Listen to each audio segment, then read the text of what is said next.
Hello, everybody. I'm Matt Mortier, the Director of Compliance at the Colorado Division of Insurance. And today I'm going to give a case study on how Colorado addresses cleft lip and cleft palate coverage here in our state. This is very similar to all the other states out there. They all have their own departments and divisions of insurance that are resources to consumers to make sure that they can access the care and resources they need, they've paid for through their insurance coverage to receive treatment for cleft lip and cleft palate for themselves or for their children. So looking forward to giving this presentation today, and hopefully you'll learn something. Hopefully some questions come up that you can ask at the end. And with that, we will get started. All right, so here in Colorado, I'm going to talk a little bit about what we do as a resource.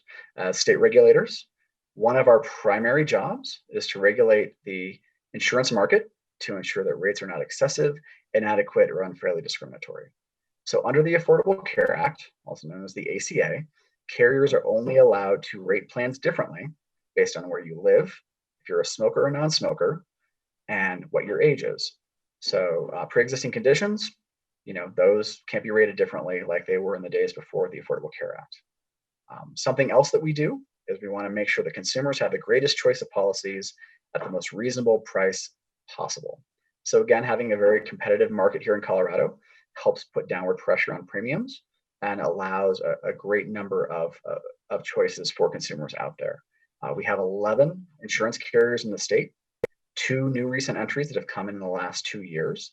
So we are a state that is increasing the number of insurance companies that we have, which is to the benefit of Colorado consumers. Again, they have more choices.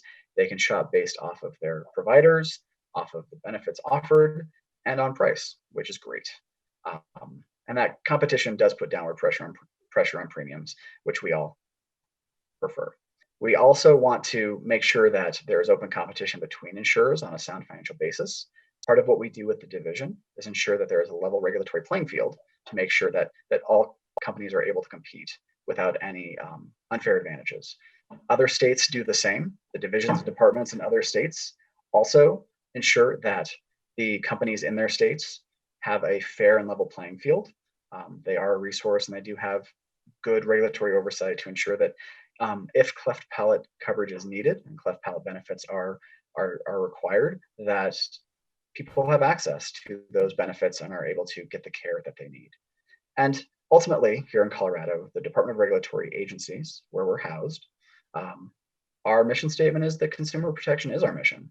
And we here at the Division of Insurance in Colorado and those in your own states take that very seriously. We are a resource. We are here to provide help and to do our best to make sure that you can get the coverage that you need. So in Colorado and in many other states, the divisions and departments of insurance have consumer services sections. So here in Colorado, our consumer services section for life and health oversees the interaction with our Colorado consumers when they have concerns or questions about their life insurance policy, their health benefit plan, limited benefit plan, indemnity plan, things of that nature. And that's similar in other states. So if you have one of those types of plans, you might be able to actually reach out to your own department or division to ask questions and get more information about your plan. So what we do, and kind of speaking to that as well, is a big part of what we do is we educate consumers. So we take calls that come in, emails that come in, even faxes and letters in this day and age, we still get those, and we answer them in the same way we would emails or calls. We want to educate consumers about the insurance policies that are out there, the coverages they have, and how to access those benefits, and also how to navigate if they get an adverse determination, if they get a benefit denial, if they get a claim denial, things of that nature. So education is an important piece of what we do. We also work on investigating consumer complaints. This is a big piece of what we do here at the division. We actually have a staff of 6 analysts and a lead, as well as a director, who help oversee and do that within the division. We assign those complaints to the analysts as they come in, and we use both Colorado's statutes and regulations to review those complaints and make sure that the policies that they have are living up to the benefits that they have agreed to provide in those contracts. We also regulate insurance companies. We look for trends, and we look for any sort of repeat violations through these complaints that we get in to see if there's any sort of revisions to our processes or any revisions to our regulations that need to be made to make sure that carriers are able to comply or are complying with the benefit, with the requirements of our state.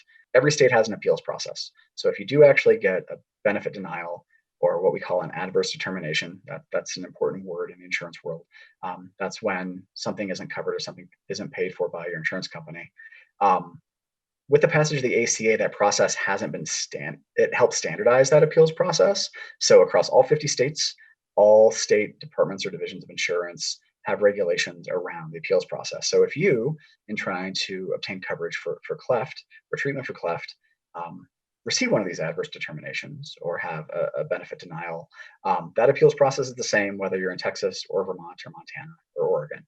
So again, if there's a question, definitely reach out, because that is something that the divisions and departments do as a resource to help support and inform and protect the consumers in their states. We also look to ensure that carriers comply with federal and state law. So we have laws in our state that mandated benefits that carriers have to provide, and we're the same as other states. So many other states also, in their statutes and regulations, lay out those benefits. In Colorado, cleft is in our statute, and we'll talk about that later. But again, it's important to know that the divisions and departments in other states are your resource to reach out to when you have any questions or concerns about your policies and cleft coverage. Within the consumer services section, I'll speak a little bit more about what we were talking about with those high-level bullet points. So in our efforts to educate consumers here in the state of Colorado, we answer approximately 17,000 calls, emails, or written inquiries each year. Not all of them, result in a complaint. Roughly probably a quarter of them do end up being a formal complaint that is submitted to us in writing that we can then investigate through one of our analysts. But we, again, have the teams both on the property casualty side and on the life and health side to ensure that consumers have a resource. And unfortunately, that's one thing we hear a lot, is that people don't know about the divisions or departments in their states until they have a problem. But we're all there, all 50 states. We're all here to help and assist the consumers in our states navigate the complexities of insurance, and to make sure that the insurance companies are doing what they need to do and acting within the law and regulations to give the benefits and coverage that they need through their policies to their consumers. Another big piece of what we do is consumer recoveries. So through our complaint investigations, we often find where insurance companies have not paid the benefits as they should have.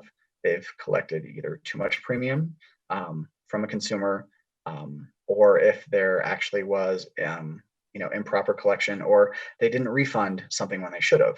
So the divisions and departments in many states, including Colorado, are able to step in and advocate on behalf of the consumer and work with the carrier to get those monies refunded to the consumer. So in fiscal year 2019-2020, the Division of Insurance was able to recover over $8 million for Colorado consumers. So every state does similar work, and they probably have similar amounts. So they work very hard to make sure that consumers are treated fairly in their own states. In Colorado, and very similarly in other states, it's fairly easy to find out if you have a plan regulated by the state in which you live. So here in Colorado, again, since this is a case study about Colorado, we have statute that requires that all insurance cards issued to Colorado consumers, if they're regulated by the Division of Insurance, have very visibly on them CODOI. So usually in the bottom right-hand corner of a Colorado insurance card, it says CODOI if we regulate it. If it has that, that means that Colorado insurance laws apply and the Division of Insurance can help you. Similarly, if you're in Arizona, or if you're in Florida, or Georgia, there will be some sort of designation on your card that shows whether or not it is a state-regulated plan. And I'll explain what that means. Because if the state does not regulate it, there are some limits on what we can actually do. We can always answer any questions that are given to us. We can help navigate processes, but if it's not a plan that we actually regulate, there ultimately is some limitation on what we can do to help. Here in Colorado, what we can't help with are individual policies issued in other states. Say you live in Illinois and bought a health benefit plan in Illinois and then moved to Colorado and still have that plan in Illinois. The regulations of that plan is in Illinois. It's not in Colorado. So if it's issued in another state, we can't unfortunately help because we don't have any regulatory authority. We can still help with questions, but we may not have the oversight. health plans that are self-funded by employers. So in Colorado, and probably similarly in other states, about a third of the market here is regulated by the Division of Insurance. Those are the plans that, individual plans, small group plans that people buy. And about a third of the total population is covered by plans like that. Another third is covered by self-funded plans. So those are employer-sponsored plans. So we're talking about companies that, rather than buying health insurance for their employees, actually self-fund it. They actually use their own monies to pay for claims incurred. Those plans are not regulated by the states, but instead are regulated at the federal level. So that is regulated by the Department of Labor. So if there's an issue with a large employer plan that comes up that is self-funded, unfortunately, the state of Colorado is not able to help, and your own states aren't either. Another one is a single employer plan where the contract is issued in another state. So I have friends who work for companies based out of California and live here in Colorado. They telecommute. Well, their insurance company, their insurance plan is based out of California. So California has the regulatory authority. So if they were to seek treatment for cleft lip or cleft palate here in Colorado, the benefits they receive would be based on that plan issued in California. And any issues they had, or appeals that they need to do, would have to go through the California regulators rather than the Colorado regulators. The next grouping that we don't have any real authority over are the federal plans. So Medicare, Medicaid, those also are regulated at the federal level. We do have a state agency that does help manage Medicaid in our state, but again, it's regulated at the federal level. And as I said earlier, in our state, at least in Colorado, and it could be similar in other states, but a third of the coverage in the state is regulated by the Division of Insurance. A third is federal and federal programs like Medicare and Medicaid, and a third is large employer self-funded plans. And then the last one is federal employee benefit plans. If you're a federal employee living, in Colorado, unfortunately, we don't have any regulatory authority. We can still help with questions, but we don't have any oversight over your health benefit. So in Colorado, we have fairly robust cleft coverage. I'm sure many other states have fairly robust as well. One thing that's important to note, since we're here for cleft lip and cleft palate information, and again with the Colorado case study, I'm speaking mostly to what we have here, but I do know that as of 1997, there were only 23 states that did, and 27 states and Washington, D.C. that did not have specific laws or regulations around treatment and coverage for cleft lip and cleft palate. The trend has gone, I believe, in the right direction. More states now have coverage. 19 states don't have it, which with quick math means 31 states do now have coverage for cleft lip and cleft palate. So again, if you're new to a state or have questions around cleft lip and cleft palate coverage in your state, your division or Department of Insurance is more than happy to answer any questions you have, explain what sort of mandates exist in that state, and help you navigate that and make sure that you can get access to the cleft treatment that's necessary. So be sure to reach out to them. So here in Colorado, our cleft mandate is found in Title 10 of our statutes. It's in 10-16-104-1C. Feel free to look it up if you have a Colorado statute book handy. I'm guessing that's probably only me, but you can also find it online. And you can also, again, if you want to look it up in your own state, find your state statutes online and track down where they're located. Our law was passed back in 1975. It became effective in July of that year. Generally covers cleft lip, cleft palate, or any condition or illness related to or developed as a result of the cleft lip or cleft palate. And one thing that's important to note here in Colorado, again, check with your own states to see if this applies there as well, but there is no age limit here in Colorado for that coverage and those benefits. And we actually, as a state, because our law has been in place for a very long time, we actually have a really good track record of compliance by insurance carriers. That may not be the case everywhere, but it is here in Colorado. But some issues have come up because, again, under the Affordable Care Act and here in Colorado, sometimes we need to re-educate the insurance carriers about the coverage they need to provide. We have gotten some questions around, speech therapy and the needs of children. The Affordable Care Act says that you get a 20 visit limit per year for occupational therapy, physical therapy, and speech. But we need to remind them that is actually separate and apart from coverage for cleft lip and cleft palate. So, the coverage is unlimited here in Colorado for those treatments and those benefits, whereas OT, PT, and speech, under an ACA plan for non-cleft does actually have a limit. So we've had a couple of complaints come in, but they were easily resolved, and we were able to make sure that the consumers got the benefits and coverage and treatment that they needed in their plans. And then again, our mandate here in Colorado ensures that medically necessary coverage for oral and facial surgery is a benefit. We also have requirements that surgical management and follow-up be covered.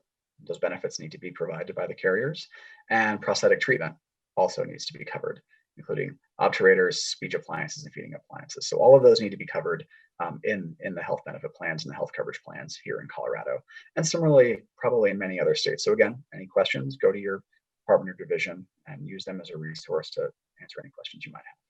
So again, we have a very, very clear statute, been around a long time.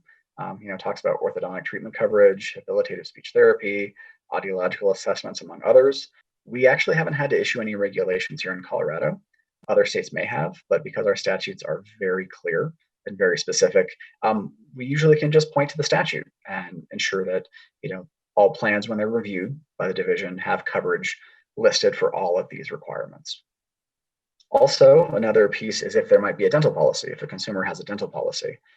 If they do, as well as a health coverage plan or a health benefit plan, the dental policy also has to provide full coverage for all orthodontics or dental care needed. So in the state of Colorado, if you have a dental policy, there has to be coverage for cleft built into that.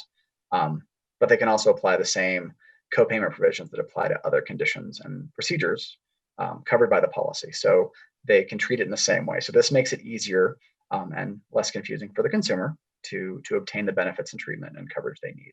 So similarly, I'm sure this is very similar in other states, but this is how it's laid out here in Colorado. So again, another important thing to know is that if you do have a question or have a complaint or an issue, and if you have a Colorado plan, the information on the slide shows how you can get a hold of us via phone. You can go to our website, and there's definitely contact email addresses there as well. And we do accept complaints electronically through our website or in hard copy or fax as well. Again, a lot of people don't realize that all 50 states have these resources available for consumers to make sure that they can be supported and to make sure that they're able to access the benefits and treatment and care that they need. So definitely know that we're out there and reach out to us or to the ones in your state to answer any questions you have. That's why we're around. That's what we're passionate about. And assisting consumers is part of why we get up every day and go to work to try to help the consumers in our state navigate the insurance landscape and make sure that the carriers and companies are doing what they need to do to provide the coverage and treatment that consumers are paying for. So that ends my presentation. Thank you very much for your attention and your time. I greatly appreciate it. Again, it was great to talk to you about Colorado as kind of a case study on how we cover cleft lip and cleft palate. All 50 states, out there have divisions of insurance that can be a resource. Most states do have statutorily mandated coverage for cleft. Some don't, but if there's any confusion, please reach out to your state's division or Department of Insurance. Ask whatever questions you have. Well, we are very happy to answer any and all questions that we get on the topic. And I appreciate your time and look forward to any questions that you may have that we will answer live. So again, thank you very much. Matt Mortier from the Colorado Division of Insurance. And again, appreciate your time and attention. Hello, Matt. Can you hear me? Justin, I can definitely hear you. Great. You're making us jealous. You're in the great state of Colorado with beautiful trees and blue skies behind you. Thanks so much for joining us. Happy to do so. I love it. So for people that don't know me, I'm Justin McCarthy. I'm a senior director at Smile Train, raising money around the country and around the world to do wonderful surgeries for those with cleft. And Matt, we're so grateful for you sharing time. I know your daughter's on the soccer field, so you're joining us really live. We appreciate you're mobile and well adjusted. So thank you. Can you hear me okay?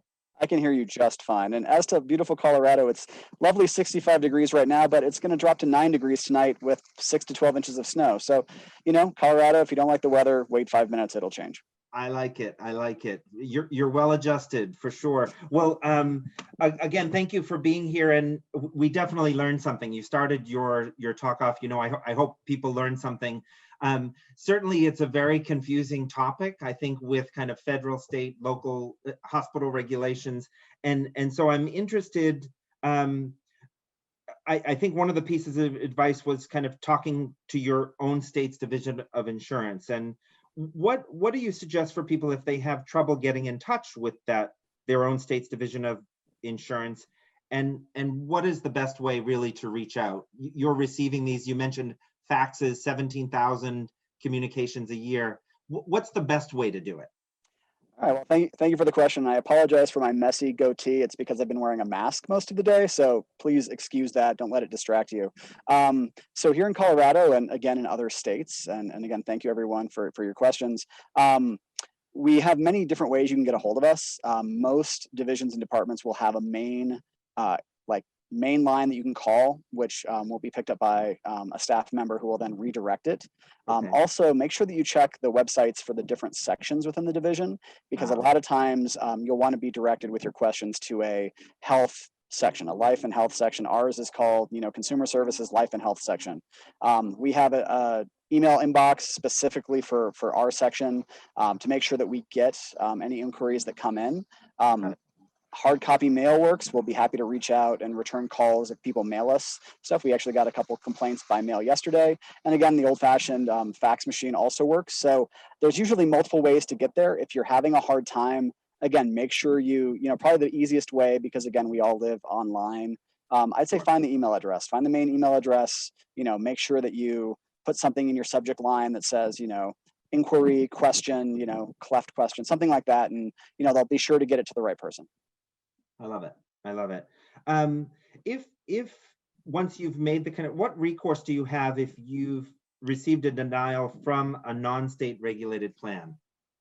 That's actually a really good question. And we do get that every now and then. So we do get some complaints that come in that are from an employer plan that's self-funded or from a federally regulated plan. Okay. If we're limited in our oversight, we're not limited in how much we can assist. We can definitely help someone navigate the landscape. We can help them, put them in contact with the right resources. We can, put them in touch with our federal partners that we work with, at the Department of Labor and refer. Luckily, for the most part, Cleft for the state plans is regulated at the state level, and it helps that we do have that oversight and can help people. But even if you have a plan that's not regulated by your state, still reach out. I would encourage you all to reach out to your divisions of insurance and departments of insurance, because again, and just so you know, they're not always called the Division of Insurance or Department of Insurance. Some are tax and something else. So it is sometimes hard to find, but we can definitely help answer questions and kind of give suggestions on best approaches and ways to try to overcome whatever challenges you're facing trying to get coverage for Cleft. Okay, great. We do have a question. We have a couple questions coming in. One question is, we have insurance through my husband's an employer, and unfortunately, you may not be able to help. What are your thoughts about trying to insure my Cleft-affected son with a secondary insurance? Do you have thoughts on that? So I have some. So the way insurance works is you can have primary and secondary. So a lot of times, some people have private insurance, through a major carrier, and they may also qualify, say, for Medicaid. Like, there's nothing that says you can't have Medicaid and private insurance at the same time. What Medicaid is, it's a secondary payer. So if you can try to find secondary coverage if you believe that's a good fit for you. But what happens when you have two different kinds of insurance is something called coordination of care. Okay. And coordination of benefits. So what happens is if you go in and are seeking treatment and looking to get coverage under your plan, you need to make sure you're getting prior approval from both plans and explain it. So what I would recommend is if you do pick up second insurance, you're not going to know right away how they're going to interact with each other and who's going to cover what thing. So you want to make sure that you talk to both insurers to say, hey, we have two policies, how are these going to work together? This one has cleft coverage, this one doesn't, and make sure you know before you go in or before you get the procedures, because again, you don't want to be on the hook for the cost if one of the insurers is supposed to be covering it. You just want to make sure you go through all the right steps, get prior approval from that procedure. And I know here in Colorado, we actually have statutes that say if an insurer gives you prior approval for something saying they're going to pay for it, they can't change that within a specified time frame after that. So if your child is going in for cleft treatment, you got approval for it 3 days before the procedure, they can't change their mind on that. There's a limitation. They can't change it last minute. So again, make sure you talk to both insurers to see what that would do. And when you're purchasing the insurance, either talk to your state exchange or talk to the brokers you work with or the insurer you're thinking of purchasing from, and they'll be happy to answer those kind of questions. And this may be kind of a pedantic question, but like when you say, like, if you speak with one of the insurer, you have the two, and you speak with one 3 days before the surgery, is there a way, like, should that be received in writing, or like how do you manage that kind of thing so that you're making sure you're hearing what's the reality of the situation versus what you want it to be, as an example?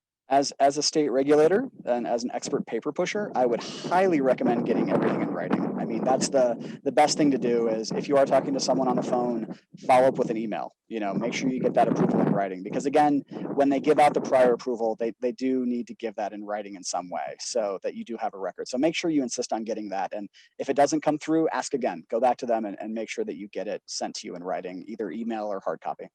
I like it. I'm a victim of that sometimes myself. I sometimes hear what I want to hear and proceed. So that's good advice. We're getting I know we're getting close on time here, but one more question. If my state does not have as good coverage as Colorado, how do you recommend I advocate for change? Wow, that's a good one. That's actually a very good question. So whoever asked that, nice job. So one of the other hats I wear here in Colorado is I'm fairly involved in the state legislative process. So oftentimes I go talk to legislators, I go testify at hearings, and I found and I get a lot of referrals from legislators because they know how to get a hold of me. They know that we're there for consumers and we're there to help. I would highly recommend reaching out to any state organizations you have. To help them advocate for improving cleft coverage in your state. I would also recommend reaching out to legislators. I know we have very successful, we've had some very successful consumer-driven campaigns here in Colorado that legislators have taken on and run with and expanded, coverage for reduced payment for insulin here in the state of Colorado. And that was originally started between one legislator and several consumers. So, go to your legislators, ones especially on the health committees at your state assembly or legislature, find out who's on those health and insurance committees, talk to them. You can always go to your governor in the state because they'll always have someone who is in charge of their health policy and leads that up. And they're always willing to listen. So you can do that. And your Division of Insurance or Department of Insurance can also help direct you in the right way too. So ask them as well. I love it. Great questions from people around the country. Matt, really, thank you so much for joining us today. We're really grateful for your support. We hope your daughter's game is going well. And keep up the great work advocating for people in Colorado and helping people all around the country navigate these important issues. Well, and thank you very much for having me. It's been a pleasure. I'm happy to be a resource and look forward to talking to you all sometime in the future. Perfect. Thanks again. Be safe. Thank you. All righty. Bye-bye.